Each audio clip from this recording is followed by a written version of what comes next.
So this race to space is definitely fueling innovation, but has it also just become a competition for recognition amongst the super rich? I spoke with technology futurist Ian Khan about the impact of the space race. Ian, so great to have you here during such an exciting time as we've seen history made and these space launches from Richard Branson and Jeff Bezos. What were your initial thoughts after all of this?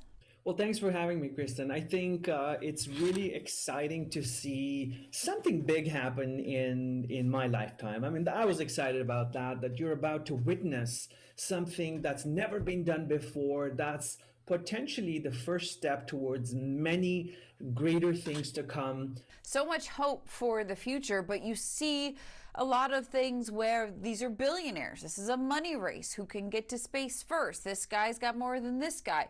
Is this a race for recognition more so than exploration?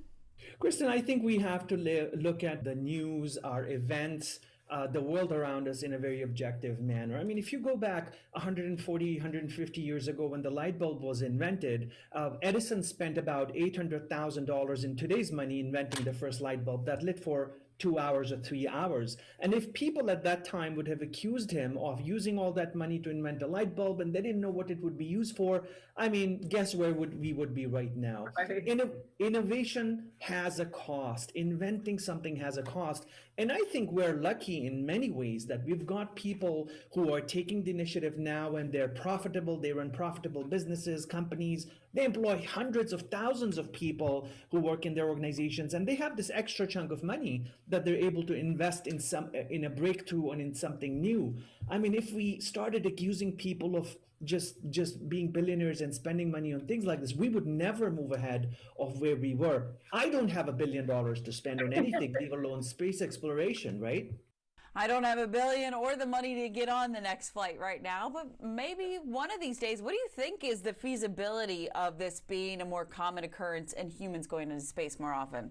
Air travel, the invention of air travel about 100 years ago, it's been a century. Guess where we are today? Now we have commercialized flights, and it's taken so long for it to be commercialized so that now we can fly from one part of the world to the other on a 747 or some other aircraft. And space exploration, space travel, space tourism is potentially going to follow a similar trajectory. We're not going to be able to fly next year, or maybe not in the next decade or so, because it's going to take time to unearth and uncover the best way to fly, the best financial model to do that.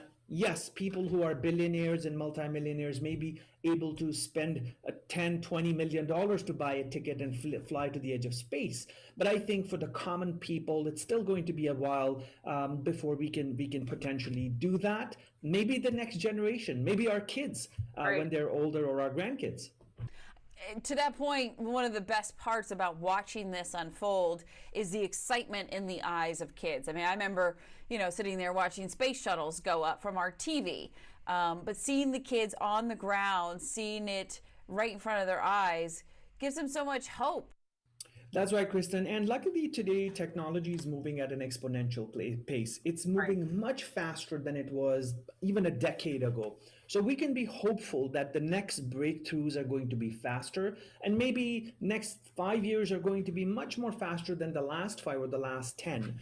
I'm really hopeful for the possibilities it brings to the next generation. It opens up new careers. It opens up new education ideas into space exploration, into invention of new technologies.